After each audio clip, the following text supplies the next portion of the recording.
Hello friends, welcome to my YouTube channel. तो कैसे हैं आप लोग? आई होप आप लोग अच्छे होंगे। तो आज हम लोग इस सेशन में वर्ल्ड हिस्ट्री से रिलेटेड इम्पॉर्टेंट एमसीक्यू करने वाले हैं। ठीक है, वर्ल्ड हिस्ट्री से जो है इम्पॉर्टेंट एमसीक्यू करने वाले हैं, जो कि फुली एनसीईआरटी बेस्ड होगा। जैसा कि आप लोगों को पता होगा कि झारखंड में जो सहायक आचार्य भर्ती परीक्षा चल रही है, उसमें पेपर थर्ड, ठीक है, पेपर थर्ड में जो है वर्ल्ड हिस्ट्री से सीधा सीधा डायरेक्ट क्वेश्चन एनसीईआरटी से पूछा जा रहा है, बहुत सारा। तो उसी को पॉइंट ऑफ व्यू रखते हुए, उसी को आधार मानते हुए आज हम लोग वर्ल्ड हिस्ट्री से रिलेटेड एक चैप्टर है फ्रांसीसी का क्रांति, है ना, फ्रांसीसी क्रांति। तो इस चैप्टर से जितने भी इम्पोर्टेंट एमसीक्यू बन सकते हैं एनसीईआरटी बेस्ड, उसको हम लोग करेंगे इस सेशन में। और 50 प्लस यानी 50 प्लस जो है टॉप मोस्ट इम्पॉर्टेंट एमसीक्यू को हम लोग इस सेशन में कंप्लीट करेंगे। तो आने वाले जो एग्ज़ाम होने वाला है सहायक आचार्य की भर्ती परीक्षा, उसमें आप लोगों को काफ़ी हेल्पफुल होगा ये सेशन। इस सेशन को लास्ट तक जरूर देखें। और वर्ल्ड हिस्ट्री से जितना भी है क्लास नाइन्थ 10th और 11 12 इन सारे क्लास का जो है, इन सारे क्लास का जो वर्ल्ड हिस्ट्री का जो चैप्टर है, one by one chapter wise आप लोगों को एमसीक्यू में आप लोगों को कराऊंगा। तो आप मेरे यूट्यूब चैनल से जुड़ सकते हैं और इसका बेनिफिट ले सकते हैं। चलिए बिना देरी किए हुए सेशन को स्टार्ट करते हैं और सारे इंपॉर्टेंट क्वेश्चन को वन बाय वन कंप्लीट करते हैं। तो देख सकते हैं, पहला क्वेश्चन है, बास्तिल के बारे में निम्न से कौन सा कथन सत्य है? बास्तिल के बारे में जो है कौन सा कथन सत्य है? यह फ्रांस में एक किले की जेल थी। जी बिल्कुल, बास्तिल जो था फ्रांस फ्रांस में किले की जेल थी। क्या था बास्तिल? क्या था? ये फ्रांस में किले की जेल थी। और कहाँ पे स्थित था? ये पेरिस नगर के पूर्वी भाग में था। कहाँ पर था? पेरिस नगर का पूर्वी भाग में था। पेरिस नगर के पूर्वी भाग में स्थित था। अगर आप एनसीईआरटी को लाइन बाय लाइन पढ़ेंगे तो आपको ये सारी चीज़ें जो है वहाँ पे इंफॉर्मेशन मिल जाएगा। तो मैं सारा इन्फॉर्मेशन जो है आप लोगों को एमसीक्यू में ही आप लोगों को देने का काम करूँगा। तो बास्तिल जो था ये फ्रांस के पेरिस नगर के पूर्वी भाग में एक किले की जेल थी। ये तो पहला सही है। आमतौर पर लोग बास्तिल से घृणा करते थे। जी बिल्कुल, आमतौर पर जो थे वहाँ के लोग बास्तिल से घृणा करते थे, नफरत करते थे। ये भी सही है। यह सम्राट की निर्कुंज शक्ति का प्रतीक था। जो फ्रांस का जो सम्राट था, तो वहाँ की निर्कुंज शक्ति का जो है प्रतीक था बास्तिल। तो तीनों ऑप्शन क्या है? सही है। तो फाइनली ऑप्शन डी, उपरोक्त में से सभी, all options are right in regarding to Bastille. तो बास्तिल के संबंध में ये तीनों ऑप्शन क्या है? सही है। तो फाइनली ऑप्शन डी जो होगा राइट आंसर हो जाएगा। नेक्स्ट क्वेश्चन है, फ्रांस की क्रांति कब हुई थी? फ्रांस की जो क्रांति है वो कब हुई थी? तो फ्रांस की जो क्रांति है वो हुई थी 14 जुलाई 1789 को, है ना। कब हुई थी? 14 जुलाई 1789 को जो है फ्रांस की क्रांति हुई थी। याद रखिएगा, 14 जुलाई 1789 को जो है फ्रांस की क्रांति हुई थी। इसमें बेसिकली बहुत सारी चीज़ें जो थी, क्रांति होने का जो है बहुत सारे कारण था। उनमें से एक था पावरोटी की जो है कीमत में वृद्धि। जो खाने वाली जो पावरोटी होती है, तो पावरोटी की कीमत में जो है वृद्धि करने की वजह से जो है क्रांति हुई थी। पावरोटी की कीमत में वृद्धि, ठीक है। तो याद रखिएगा, काफ़ी इंपॉर्टेंट है। फ्रांस की क्रांति कब हुई थी? तो 14 जुलाई 1789। नेक्स्ट क्वेश्चन है, क्रांति के साथ फ्रांस पर कितनी विदेशी ऋण था?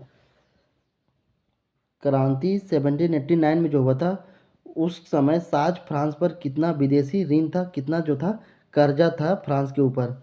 तो 12 अरब लीरवे था। कितना था? 12 अरब लीरवे जो था फ्रांस के ऊपर जो है, फ्रांस के ऊपर जो है विदेशी ऋण था। लीरवे का मतलब क्या होता है? लीरवे जो है ये फ्रांसी मुद्रा है। क्या होता था? फ्रांसी मुद्रा जो है लीरवे कहा जाता था। तो याद रखिएगा, लीरवे क्या है? फ्रांसी मुद्रा है। लीरवे जो है फ्रांसी मुद्रा है, जिसे 1794 में क्या कर दिया गया? समाप्त कर दिया गया था, ठीक है। ये भी काफ़ी इंपॉर्टेंट है, याद रखिएगा। लीरवे क्या है? फ्रांसी मुद्रा है, जो कि 1794 में इसे समाप्त कर दिया गया था। तो 12 अरब लीरवे जो था फ्रांस पर विदेशी ऋण था।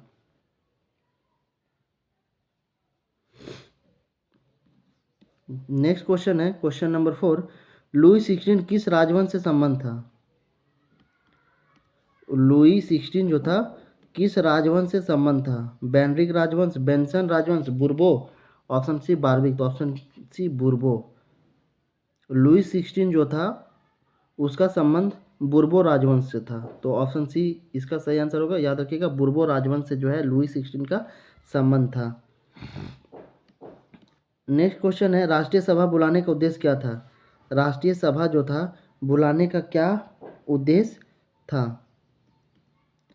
तो राष्ट्रीय सभा बुलाने का उद्देश्य था कर लगाना। ठीक है, राष्ट्रीय सभा बुलाने का क्या उद्देश्य था? कर लगाना।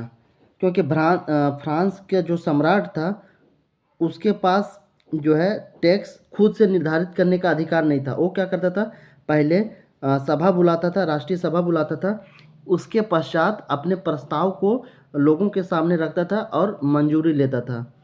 तो याद रखिएगा, राष्ट्रीय सभा बुलाने का उद्देश्य क्या था? कर लगाना, है ना? क्या था? कर लगाना।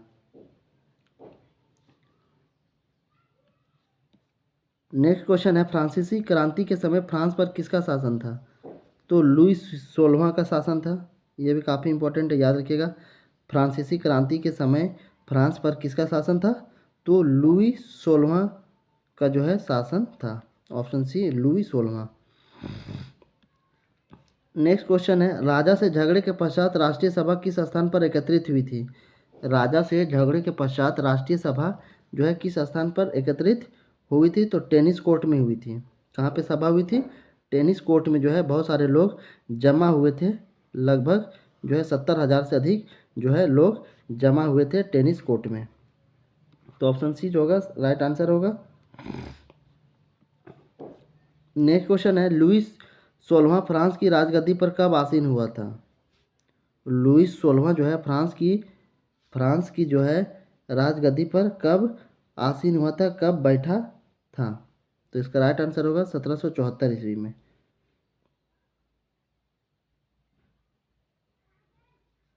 तो इसका राइट आंसर होगा 1774 ईस्वी, है ना? 1774 में जो है लुई 16वां फ्रांस की राजगद्दी पर आसीन हुआ था, 1774 में।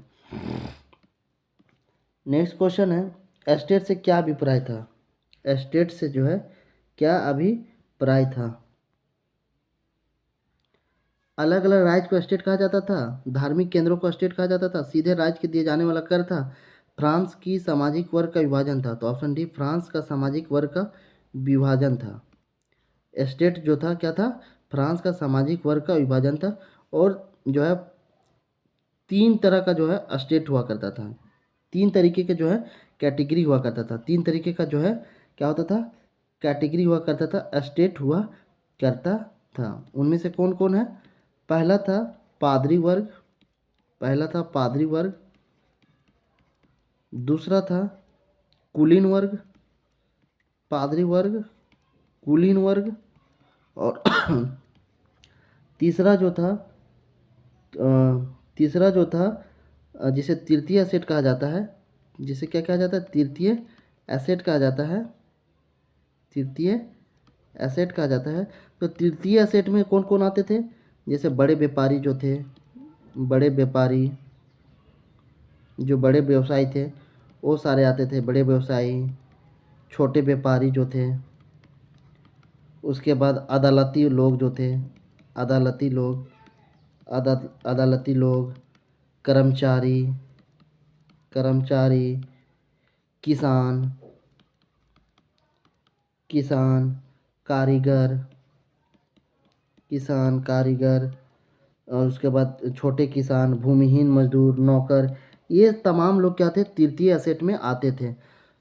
तो 3 असेट हुआ करते थे जो कि क्या करता था? सामाजिक वर्ग का विभाजन करता था। ठीक है, इसमें क्या होता था? सामाजिक हैसियत को बताता था, सामाजिक जो है वर्ग का विभाजन करता था। 3 कैटेगरी में विभाजन करता था। पहला था पादरी वर्ग, जिसे प्रथम असेट कहा जाता था। दूसरा कुलीन वर्ग था, जिसे द्वितीय असेट कहा जाता था। और तृतीय असेट में जो थे बड़े व्यवसायी, व्यापारी, अदालती लोग, ये तमाम तरह के लोग आते थे। तो याद रखिएगा, एसेट जो था फ्रांस की सामाजिक वर्ग का विभाजन था।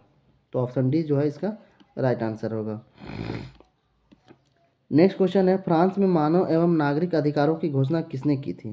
फ्रांस में जो है मानव एवं नागरिक अधिकारों की जो घोषणा की थी वो किसने की थी? तो राष्ट्रीय महासभा ने की थी। राष्ट्रीय महासभा ने जो है की थी कि मानव एवं नागरिक जो है उनको जो है व्यक्तिगत रूप से अधिकार मिले और जो पावर है वो सिर्फ और सिर्फ जो है फ्रांस के सम्राट के पास ना रहे, उसको क्या किया जाए, सीमित किया जाए। जो सम्राट है फ्रांस का उसके पास जो पावर है, सत्ता है, उसके पावर को क्या किया जाए, सीमित किया जाए और यहाँ के मानव एवं नागरिक अधिकारों की जो है व्यक्तिगत रूप से जो है मान सम्मान मिले, राइट टू इक्वलिटी मिले, राइट टू अपॉर्चुनिटी मिले। तो इसका राइट आंसर होगा ऑप्शन बी, राष्ट्रीय सभा ने, राष्ट्रीय महासभा ने जो है फ्रांस में मानव एवं नागरिक अधिकारों की घोषणा की थी। नेक्स्ट क्वेश्चन है, निम्नलिखित में कौन 18वीं सदी में फ्रांसीसी समाज के वर्ग नहीं थे? 18वीं सदी में जो है 18वीं सदी में फ्रांसीसी समाज के वर्ग कौन नहीं थे? पादरी वर्ग, कुलीन, सम्राट, ऑप्शन सी सम्राट, ऑप्शन डी व्यवसायी और किसान। तो राइट आंसर होगा सम्राट। बताएं, क्योंकि 18वीं सदी में फ्रांसीसी समाज के 3 वर्ग हुआ करते थे, 3 वर्ग हुआ करते थे। पहला था आपका पादरी वर्ग, पादरी वर्ग। दूसरा कौन कौन था? दूसरा था आपका कुलीन वर्ग, दूसरा क्या था, कुलीन वर्ग। और तीसरा तीसरा एसेट जो था, तीसरा कैटेगरी था वो था बड़े व्यवसायी, व्यापारी, जो कॉमन लोग हुआ करते थे ना, जो कॉमन लोग थे वो तीसरे एसेट में आते थे। तो सम्राट जो था 18वीं सदी में फ्रांसीसी समाज के वर्ग में नहीं माना जाता था। बाकी जो है ए, बी और डी सही है, माने जाते थे। तो इसका राइट आंसर होगा ऑप्शन सी।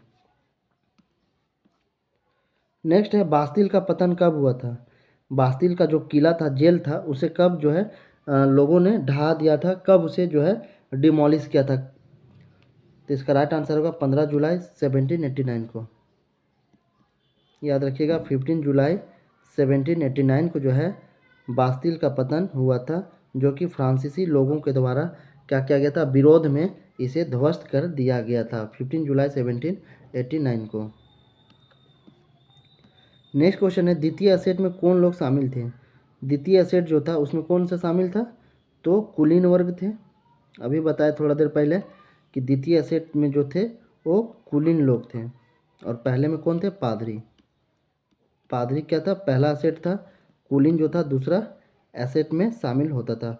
व्यापारी और किसान लोग जो थे ये तीसरे एसेट में आते थे। तो right answer option B. Next question है 14, पेरिस तथा देश के देहाती क्षेत्रों में अधिकांश लोग संघर्ष क्यों कर रहे थे? पेरिस और देश के देहाती क्षेत्रों में जो है अधिकांश लोग संघर्ष कर रहे थे, क्यों कर रहे थे?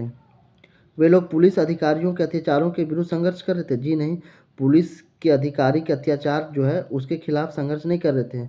वे लोग पावरोटी की मांगी कीमतों का विरोध कर रहे थे। ऑप्शन बी जो होगा राइट आंसर होगा, क्योंकि फ्रांस के जो लोग थे, वहाँ के जो लोग थे, कॉमन लोग थे, उनका मुख्य भोजन जो था पावरोटी था। क्या था? मुख्य खाद्य जो था वो पावरोटी था।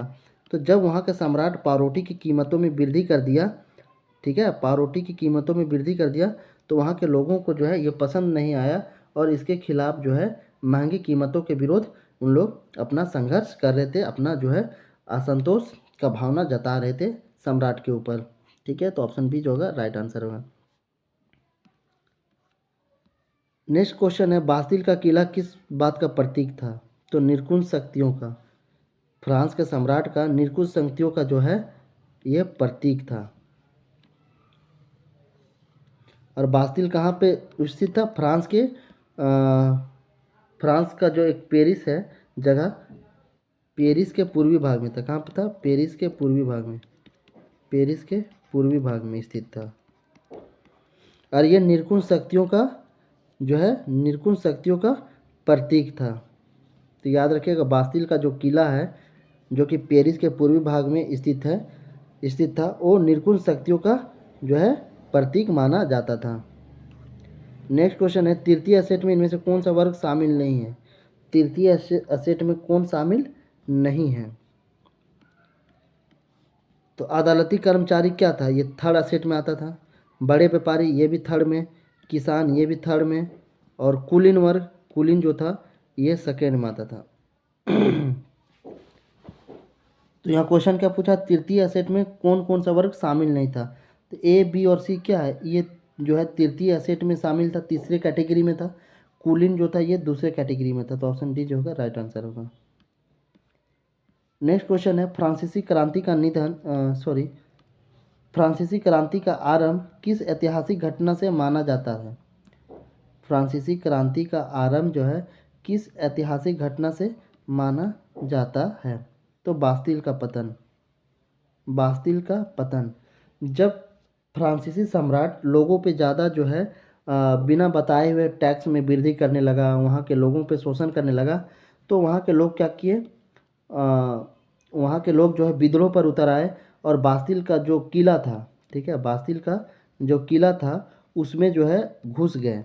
आंदोलन करते हुए बास्तिल का जो किला था वहाँ पे घुस गए थे, इस उम्मीद में कि बास्तिल का जो किला है, जेल है, वहाँ पे बहुत से सारे जो है गोले बारूद हथियार मिलेंगे।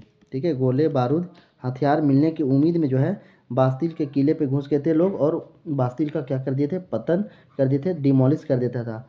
तो फ्रांसीसी क्रांति का आरंभ जो है बास्तिल का पतन जो है ऐतिहासिक घटना माना जाता है, और ये कहा जाता है कि फ्रांसीसी क्रांति का जो है बास्तिल का पतन आरंभ घटना है। ठीक है, तो ऑप्शन बी राइट आंसर होगा।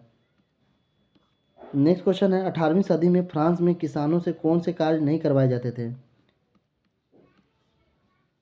तो ऑप्शन बी स्कूली शिक्षक के रूप में सेवा करना। 18वीं सदी में फ्रांस में किसानों से जो है कौन सा काम नहीं करवाया जाता था, स्कूली शिक्षक के रूप में सेवा नहीं उन लोगों को करने दिया जाता था। बाकी कुलीन वर्ग की सेवा करना, ये किसान लोग जो थे तो कुलीन वर्ग की सेवा करते थे, कुलीन लोगों की, कुलीन वर्ग के घरों और खेतों में भी काम करते थे किसान लोग, सड़कों के निर्माण में जो है सहयोग करते थे। ये तीनों की तरह के जो है सहयोग करते थे, काम करते थे। सिर्फ और सिर्फ बी इसका जो है सही आंसर होगा।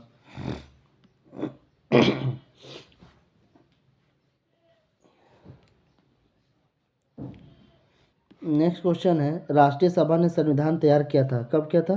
तो 1791 में जो है राष्ट्रीय सभा ने संविधान तैयार कर लिया था। 1791 राष्ट्रीय सभा ने जो है संविधान तैयार कब किया था, तो 1791 में।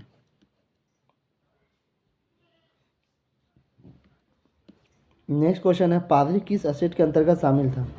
पादरी किस असेट के अंतर्गत शामिल था। तो बताए, पादरी जो था प्रथम असेट के अंतर्गत शामिल था। प्रथम में था पादरी, द्वितीय में था कुलीन,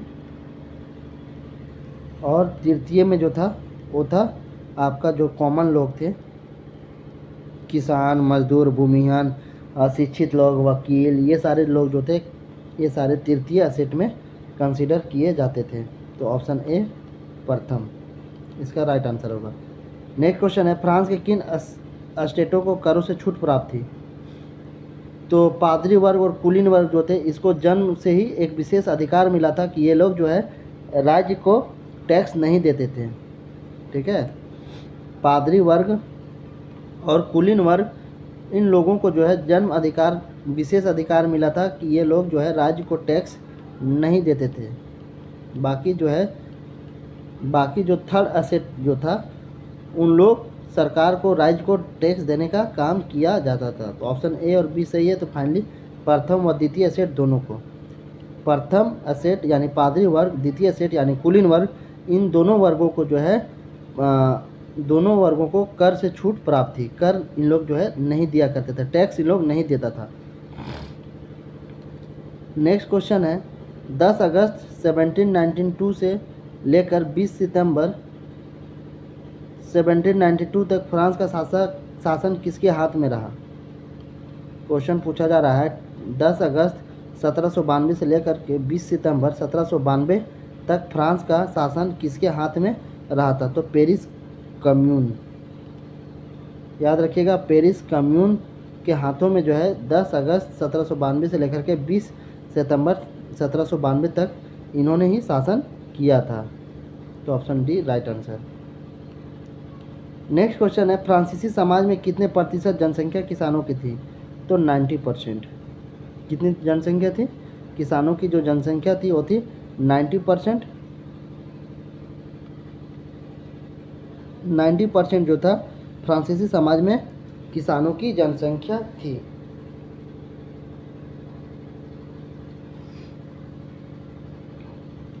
नेक्स्ट क्वेश्चन है, 18वीं सदी में फ्रांस में किसानों से निम्न में से कौन से प्रत्यक्ष कर वसूले जाते थे?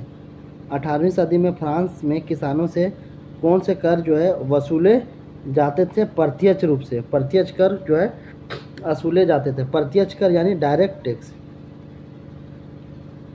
प्रत्यक्ष टैक्स कर को क्या बोला जाता है? डायरेक्ट टैक्स, है ना। तो किससे वसूला जाता था? टाइल से वसूला जाता था। किससे? टाइल से। टाइल क्या था? सीधे राज को अदा किया जाने वाला कर था। टाइल क्या था? सीधे राज्य को दिए जाने वाला कर को ही टाइल टैक्स कहा जाता था। टाइद क्या था? टाइद जो था ये चर्च द्वारा वसूल किया जाने वाला कर था। ये धार्मिक कर था।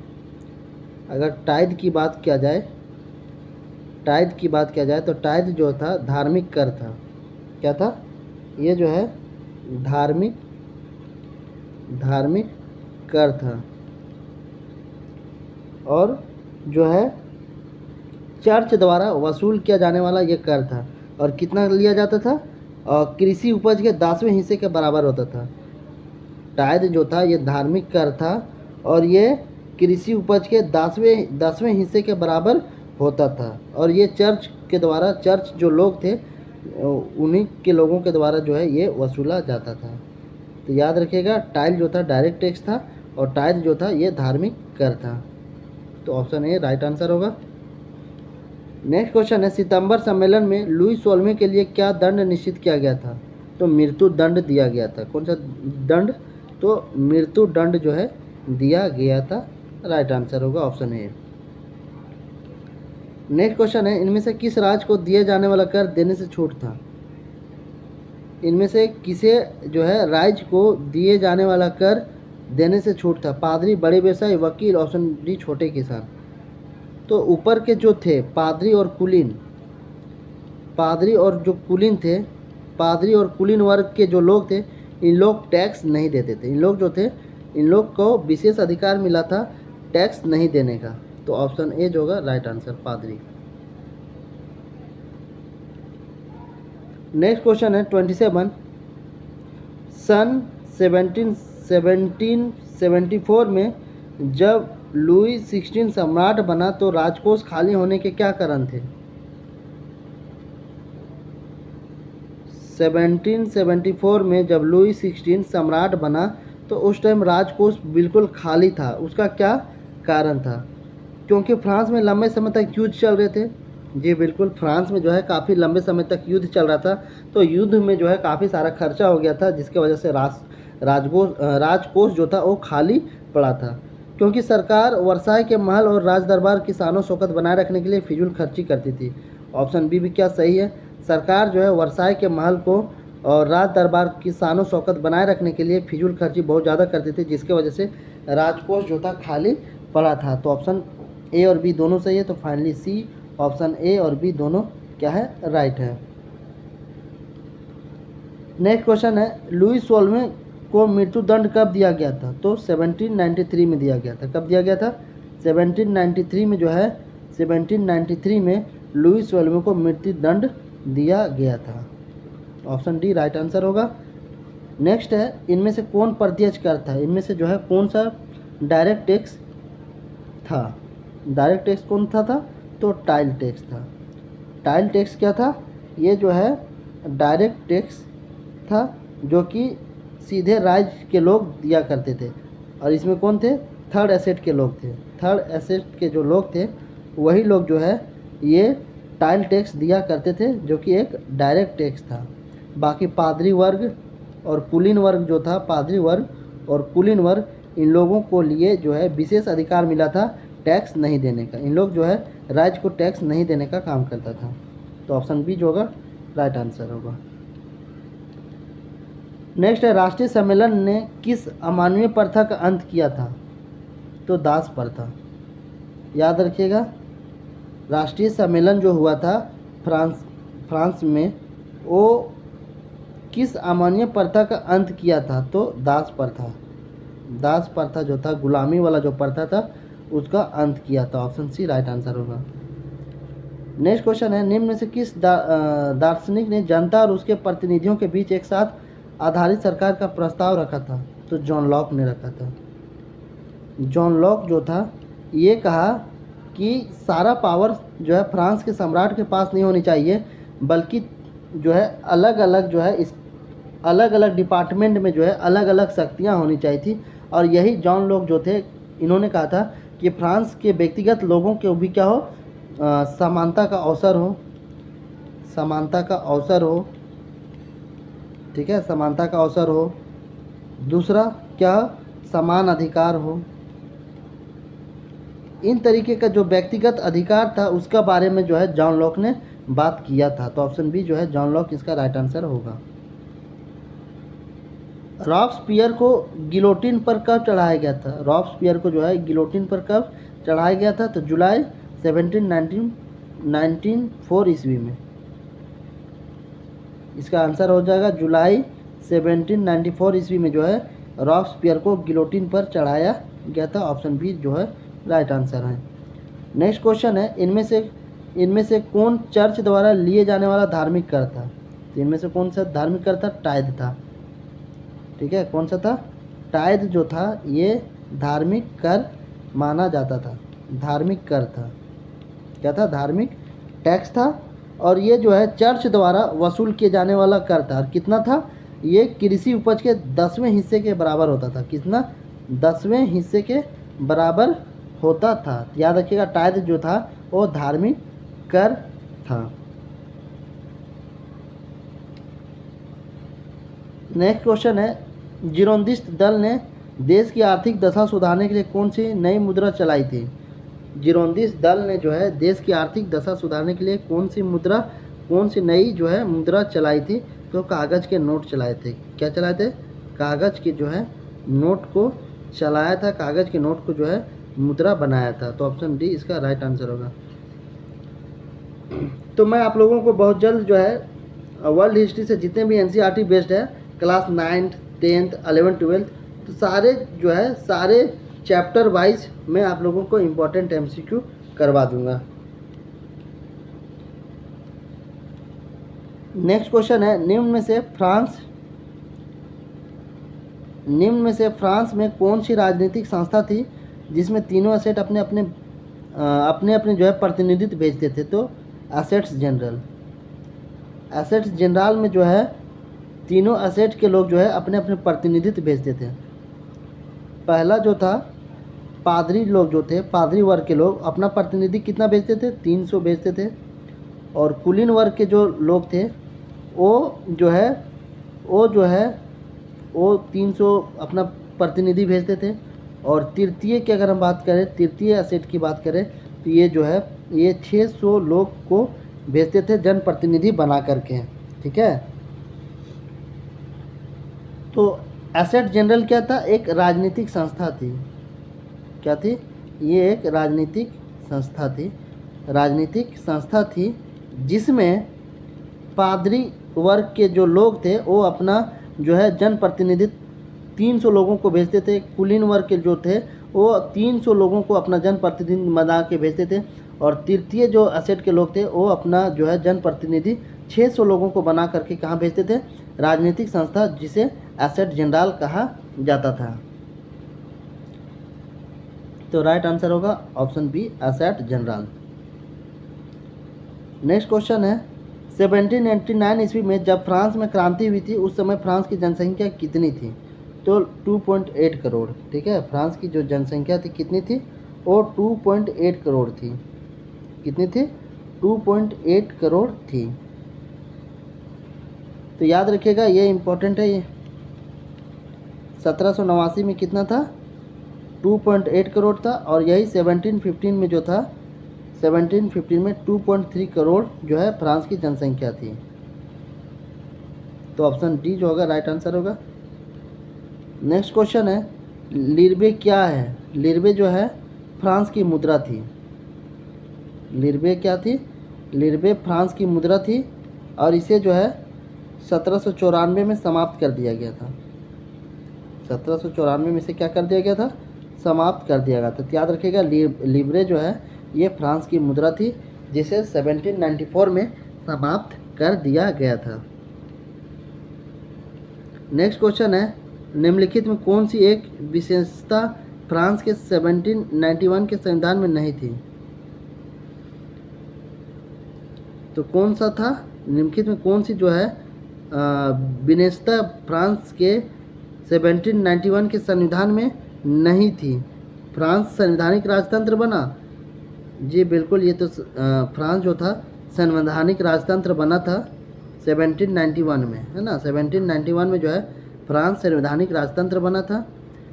इसने स्त्री और पुरुष के अधिकारों को घोषणा की। जी बिल्कुल, कि कर अदा करने वाले 25 वर्ष से अधिक उम्र वाले केवल पुरुषों को ही वोट देने का अधिकार दिया गया था। जी बिल्कुल, जो 25 वर्ष से अधिक उम्र वाले लोग थे, जो पुरुष लोग थे, उसी को वोट देने का अधिकार दिया गया था। बोलने की आज़ादी नहीं दी गई थी। जी ऑप्शन डी जो था ये राइट आंसर होगा। बोलने की जो आज़ादी थी वो नहीं दी गई थी। बोलने की जो आज़ादी थी वो नहीं दी गई थी, तो ऑप्शन डी राइट आंसर होगा। नेक्स्ट क्वेश्चन है, डायरेक्टरी की राजनीतिक अस्थिरता जिस सैनिक तानाशाह के उदय का आधार बनी वो क्या था? Napoleon Bonaparte. डायरेक्टरी की राजनीतिक अस्थिरता जो हुई, आई इम्बैलेंस जो हुआ, तो किस सैनिक तानाशाह के उदय का आधार बना था? तो नेपोलियन बोनापार्ट की वजह से। तो ऑप्शन ए जो होगा इसका राइट आंसर होगा नेपोलियन बोनापार्ट। नेक्स्ट क्वेश्चन है, टू ट्रीटाइजेज ऑफ गवर्नमेंट के रचनाकार कौन है? ये काफ़ी इंपॉर्टेंट है, याद रखिएगा। टू ट्रीटाइजेज ऑफ गवर्नमेंट के रचनाकार कौन है? तो लॉक है। कौन है? लॉक। याद रखिएगा, इसका सही आंसर होगा लॉक ना। नेक्स्ट क्वेश्चन है, the spirit of the laws के लेखक कौन है? तो मॉन्टेस्क्यू। मॉन्टेस्क्यू जो है ये the spirit of the laws के लेखक हैं, मॉन्टेस्क्यू। ऑप्शन सी जो होगा राइट आंसर है। नेक्स्ट क्वेश्चन है, सीधे राज को अदा किए जाने वाले कर को क्या कहते हैं? तो टाइल कहते हैं। टाइल क्या था? एक डायरेक्ट टैक्स था जो लोगों के द्वारा क्या किया जाता था, जो थर्ड एसेट के लोग जो थे, कॉमन लोग थे, उन लोगों के द्वारा जो है राज्य को सीधा टैक्स दिया जाता था, जिसे टाइल टैक्स के नाम से जाना जाता था। तो ऑप्शन बी जो होगा राइट आंसर होगा। नेक्स्ट क्वेश्चन है, फ्रांस में महिलाओं को मत देने का अधिकार कब मिला था? तो 1946 में। ये काफ़ी इंपॉर्टेंट है, याद रखिएगा। ये काफ़ी इंपॉर्टेंट है, याद रखिएगा। फ्रांस में जो है महिलाओं को वोट देने का अधिकार जो है 1946 में मिला था। 1946 में जो है मिला था। नेक्स्ट है, फ्रांस में नेशनल असेंबली क्यों आहूत की गई थी? फ्रांस के लिए संविधान बनाने के लिए। जी बिल्कुल, फ्रांस में नेशनल असेंबली जो है क्यों बनाया गया था?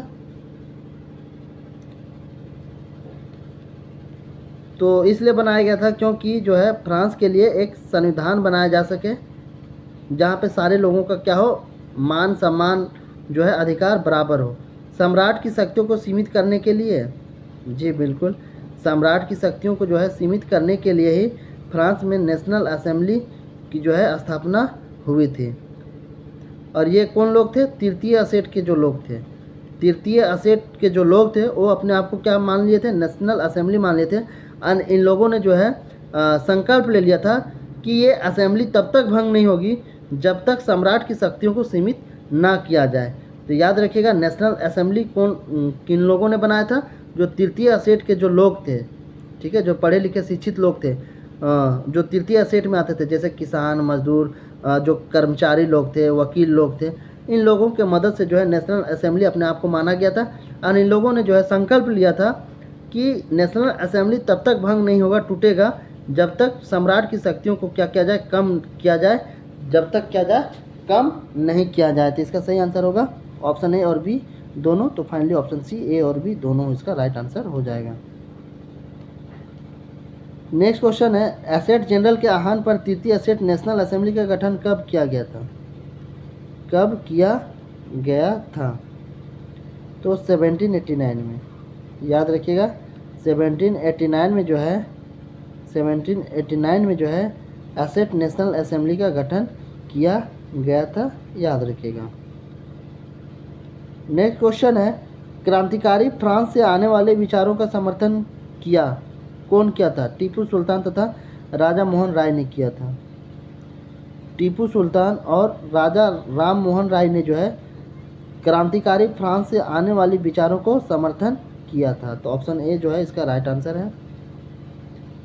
नेक्स्ट है नेशनल असेंबली ने कब करों, कर्तव्यों और बंधनों वाली शांति व्यवस्था के उन्मूलन का आदेश पारित किया? आपके ऑप्शन है सन 1784 में, दूसरा सन 1789 में, 1781 में, ऑप्शन डी 1783 में। तो राइट आंसर होगा 1789 में। कब किया गया था? 1789 में।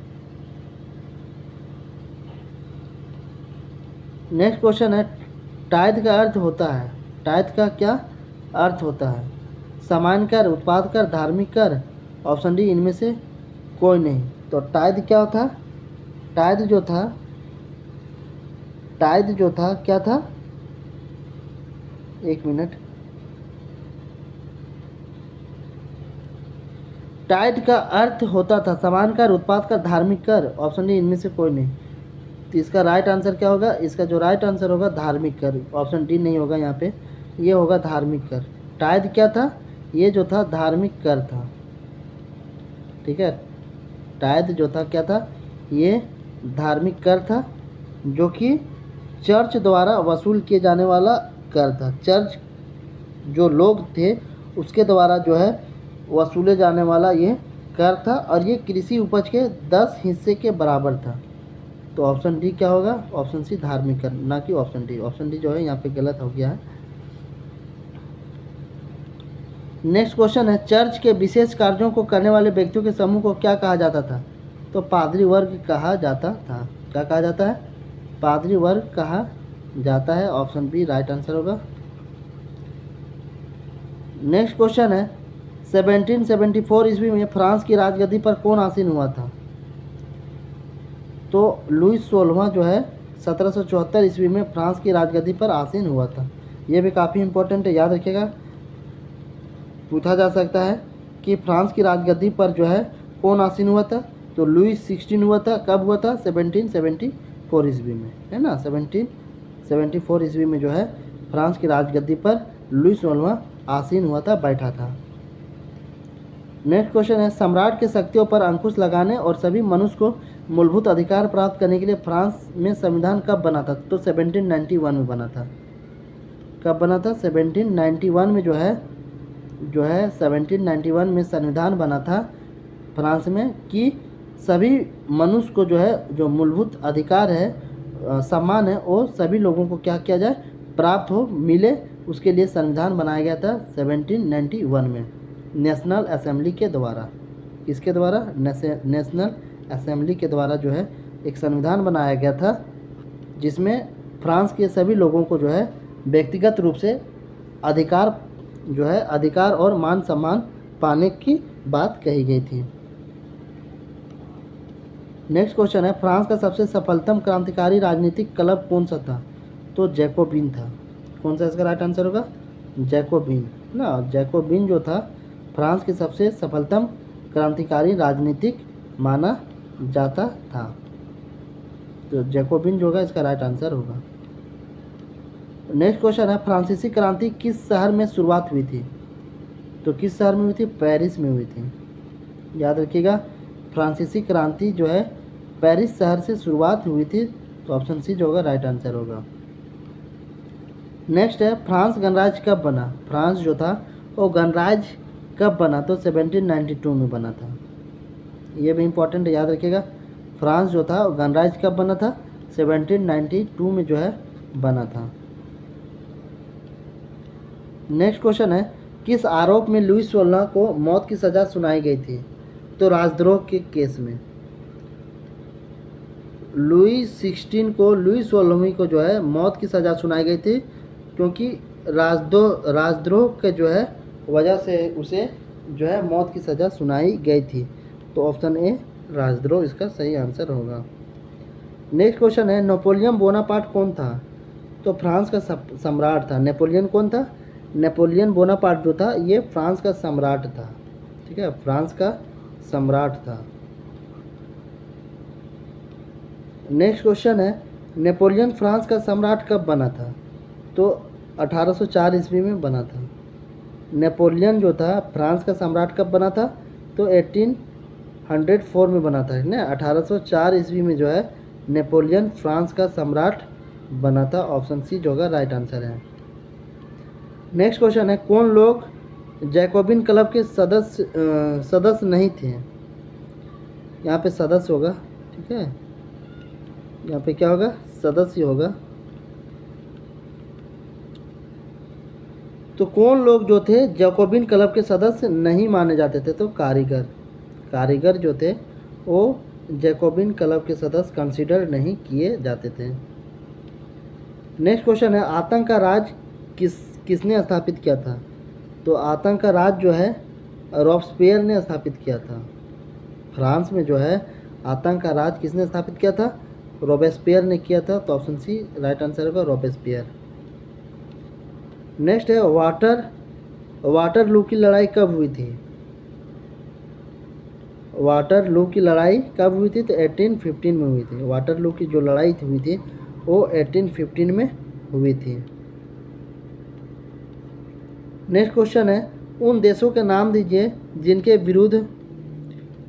विरुद्ध नेशनल असेंबली ने सन 1792 में युद्ध की घोषणा का प्रस्ताव पारित किया था। तो पर्सा और ऑस्ट्रिया। पर्सा और ऑस्ट्रिया इसका राइट आंसर होगा ए और बी दोनों। ठीक है, पर्सा और ऑस्ट्रिया के विरुद्ध जो है नेशनल असेंबली ने 1792 में युद्ध की घोषणा को जो है प्रस्ताव पारित कर दिया था। तो याद रखिएगा 1792 में पर्सा और ऑस्ट्रिया। नेक्स्ट क्वेश्चन है, ओलम देगुज कौन थी? ओलम देगुज वो कौन थी? तो क्रांतिकारी महिला थी। क्रांतिकारी महिला थी। ओलम देगुज जो थी एक जो है क्रांतिकारी महिला थी। नेक्स्ट क्वेश्चन है, द सोशल कॉन्ट्रैक्ट नामक पुस्तक किसने लिखी थी? तो रूसो ने लिखा था। याद रखिएगा, द सोशल कॉन्ट्रैक्ट नामक पुस्तक जो है वो रूसो के द्वारा लिखा गया था। नेक्स्ट क्वेश्चन है, फ्रांसीसी कॉलोनियों में दास्ता कब समाप्त हो गई थी? फ्रांसीसी कॉलोनियों में जो है दास्ता कब समाप्त हो गई थी? तो इसका राइट आंसर होगा 1848 में। 1848 में जो है फ्रांसीसी कॉलोनियों में जो है दास्ता समाप्त हो गई थी। याद रखिएगा 1848 ईस्वी में। इस तरीके से जो इम्पोर्टेंट एमसीक्यू थे फ्रांसीसी क्रांति से हम लोगों ने कंप्लीट किया। आई होप आप लोगों को ये सेशन अच्छा लगा होगा। तो वीडियो को लाइक करना, शेयर करना, दोस्तों तक ज़रूर पहुंचाना और चैनल को सब्सक्राइब करना, ताकि जो है आने वाले एग्ज़ाम में आप लोगों को बेनिफिट हो। और आने वाला जो नेक्स्ट वीडियो होगा जो कि वर्ल्ड हिस्ट्री से बेस्ड होगा और बिल्कुल एनसीईआरटी बेस्ड, तो वो वीडियो भी जो है आप लोगों को काफ़ी इंपॉर्टेंट होगा एग्ज़ाम के पॉइंट ऑफ व्यू से। तो फिर मिलते हैं नेक्स्ट वीडियो में, तब तक के लिए जय हिंद, थैंक यू।